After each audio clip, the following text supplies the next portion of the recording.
चुने हुए मुख्यमंत्री राज्य के वो पता क्या कह रहे हैं? हेमंत बिश्व शर्मा कह रहे हैं मैं पक्षपात करूंगा। आप क्या कर लेंगे मेरा? मियां मुसलमान, फिर से सुनिए, मियां मुसलमान को असम पर कब्जा करने नहीं दूंगा। एक चुना हुआ मुख्यमंत्री कह रहा है कि मैं पक्षपात करूंगा। कहना क्या चाह रहे हैं? नहीं बताता हूं मैं। चावला साहब एक बात बताइए, क्या इस बयान के बाद यदि कोई भारत का ऐसा नागरिक जिसके हृदय की व्यथा बढ़ गई हो, क्या उसके पास न्यायालय जाने के रास्ते बंद हो गए हैं? आप ये कह रहे हैं कि सबका साथ, सबका विकास, सबका विश्वास, वो चुनी हुई सरकार मैं पक्षपात करूंगा वो कह रहे हैं। मैं ये तथ्य स्थापित करना चाहता हूं कि अगर किसी को कोई परेशानी है तो कॉन्स्टिट्यूशनल रेमेडी है उसके पास।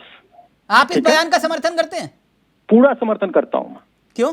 संपूर्ण समर्थन। क्यों? आप पक्षपात करेंगे? क्या एक पार्टी, एक राजनीतिक दल जब इमरजेंसी की पूरी थोप देता है जबरदस्ती, तो वो इमरजेंसी की बात नहीं कर रहा हूं। वो कह रहे हैं मैं पक्षपात करूंगा। किसको लेकर पक्षपात करेंगे? आप कह रहे हैं मैं समर्थन करता हूं इस बयान का। आप एक बात बताइए, किसी मुख्यमंत्री का दायित्व है कि उसके राज्य की डेमोग्राफी को जबरदस्ती कस्टमाइज तो क्या ये मुख्यमंत्री का दायित्व है कि वो पक्षपात करे? एक मिनट प्लीज, सिर्फ प्रदीप जी रहेंगे। प्रदीप जी वो अपने अधिकारों का प्रयोग करेंगे। नहीं, अधिकार क्या ये कहता है कि मैं पक्षपात करूंगा?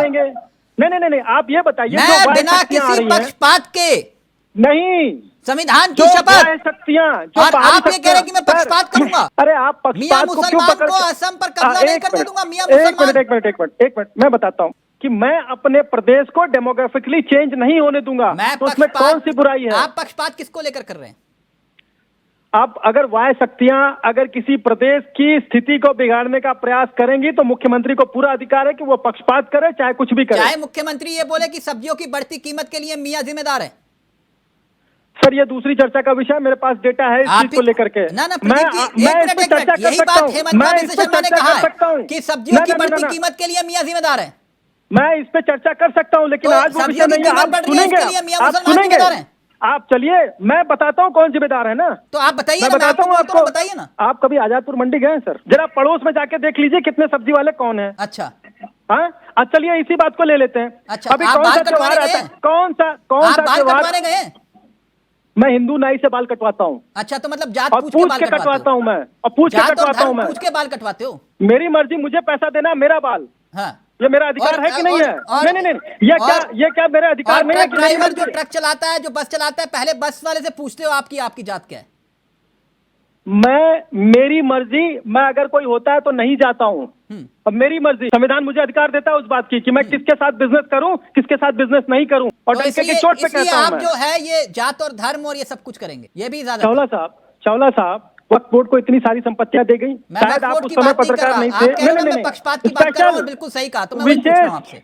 नहीं, स्पेशल रिलीजियस एक्ट बनाए गए, उस पे पक्षपात आपको कहीं नहीं दिखा, या उस पे उस समय कोई नहीं आया देखने के लिए। तो क्यों भेज दिया आपने वक्फ बोर्ड बिल को? बहुसंख्यकों की, आज अगर बहुसंख्यकों की सरकार है, उनको फेवर करने वाली सरकार है। किसने कहा वक्फ बोर्ड पर लीजिए ना कदम उठाइए? किसने मना किया आपको?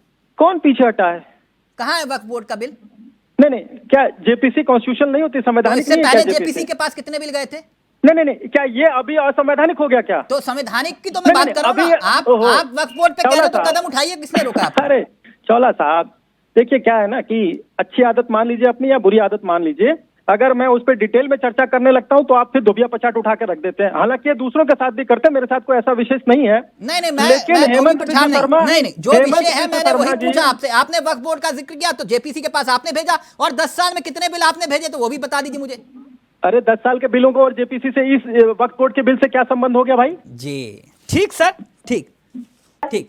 मणिपुर को लेकर दिल नहीं पसीजा। बात खत्म नहीं हुई। मणिपुर को लेकर भी तो गुस्सा आना चाहिए था। किसको गुस्सा आना चाहिए था? वही तो कह रहे हैं कि देश के राष्ट्रपति को तब भी गुस्सा आना चाहिए था। हाँ, तो इनको चाहिए कि राष्ट्रपति के मीडिया सलाहकार के ट्विटर हैंडल पे या राष्ट्रपति भवन के ट्विटर हैंडल पे जाकर के सवाल पूछें। मणिपुर में हिंसा कहां से प्रारंभ हुई, उसके पीछे की क्या बात थी, अगर मैं बताने लग जाऊं और कोई इंटरप्ट न करे तो प्रोग्राम का समय क्या हुआ क्या नहीं हुआ। मैंने आपसे ये पूछा, मणिपुर में महिलाओं को लेकर जाति हुई कि नहीं? महिलाओं पर जाति हुई, उस पर कार्रवाई भी हुई। जब मणिपुर में महिलाओं पर जाति हो रही थी तब आप लोगों ने प्रदर्शन क्यों नहीं किया? प्रदीप जी, हमारी हम वहाँ शासन में हैं, हम प्रदर्शन करेंगे या शासन व्यवस्था को चुस्त दुरुस्त करके जो मूल तत्व हैं उनको सही करेंगे। अदालत प्रदर्शन विपक्ष के राज्यों में ही करोगे आप। सुनिए सर, अपनी तो इसके लिए सुविधा नेहरू अनुसार- जिम्मेदार होंगे जो मणिपुर में घटना घटी।